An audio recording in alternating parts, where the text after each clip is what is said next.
The Death of Nora Allen, told by Linda Park. My name is Linda Park, and I'm the daughter of a famous detective, and my mother was a nurse at the Central City Hospital. I lived next to a boy I went to the school with. His name was Barry Allen. I swear to God that I hadn't seen a smartest boy until I met him. His mother, Nora, was quite close with my mother, Rui Ann. I hadn't seen such a terrible moment in all my life, and I doubt if I ever seen anything like that again. It was night, and the streets were quiet and silent. Suddenly, I heard the sound of sirens, and soon an ambulance passed. The ambulance stopped in front of Barry's house. I had never seen too many cops in a house. I didn't understand what was going on. I saw Barry sobbing and yelling for his mother, but I didn't know why. Finally, I understood. The paramedics made their way out of the house, and they had a body over the stretcher. The body was covered by a cloth, but when I saw more carefully, I could see who it was. It was Nora. I ducked under the police tape and ran to my father.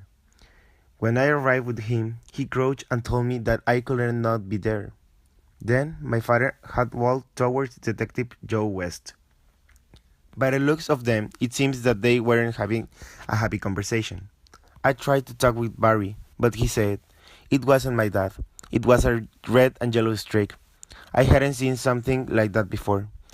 I saw my mother killed by something impossible, and my father will go to prison for her murder." I hooked my arms under his own and rested my head on his shoulder.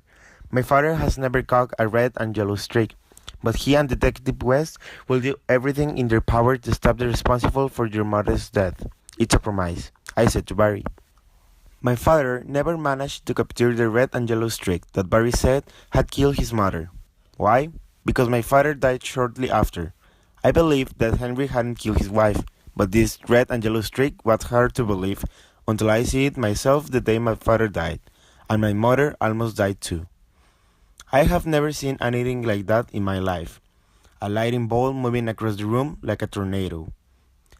It's been 10 years since Barry's mother's death. Now, I'm a 22-year-old journalist working at the Central City Picture News. So, here we are, the beginning of my story.